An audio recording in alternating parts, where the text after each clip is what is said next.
The UK government has given the green light to the resumption of the controversial gas drilling technique known as fracking. But the method's heavily criticised for its destructive environmental impact, including causing massive water pollution and even earthquakes. RT's Polly Boyker takes up the story. Cuadrilla is the only company with a licence to conduct fracking in the UK. But that's all set to change now that the government has given its blessing for the controversial method of extracting shale gas from underground.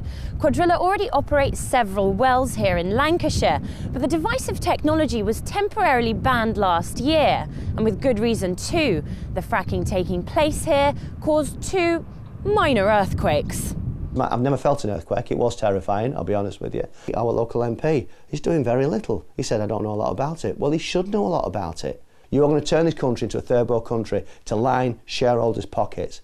This is not going to benefit us, and it's going to be a legacy, a toxic legacy, for our children. Hundreds of miles away in London, the capital's outspoken mayor calls shale gas the answer to the nation's prayers, and the reserves in Lancashire a miracle.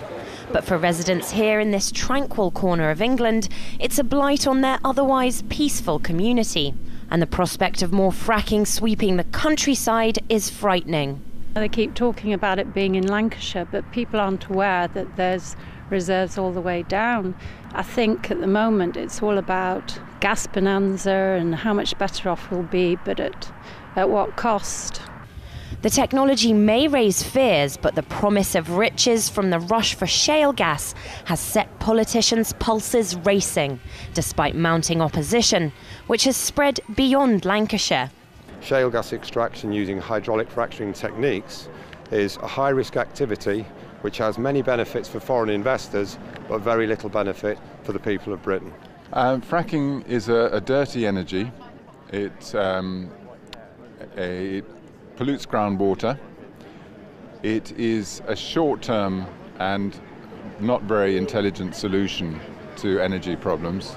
They're going to get money out of it, aren't they? Granting licences and being corrupt. All governments will do anything for money. I think it's just a resource money. They can just get the money, so it's not really in the country's best interest, I don't believe, to do it that way.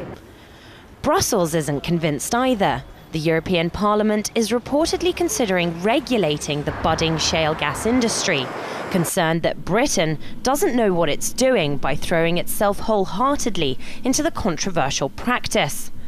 At the minute, we are not self-sufficient in gas and haven't been for a very long time. We were, but in actual fact, we import about half our gas. Now, we see that in the US, gas prices are a quarter of what they were. In actual fact, their CO2 output, their CO2 footprint is much less. So there are many reasons why shale gas, if it can be made to work in the UK, would be attractive in terms of security of supply and also probably in terms of price stability.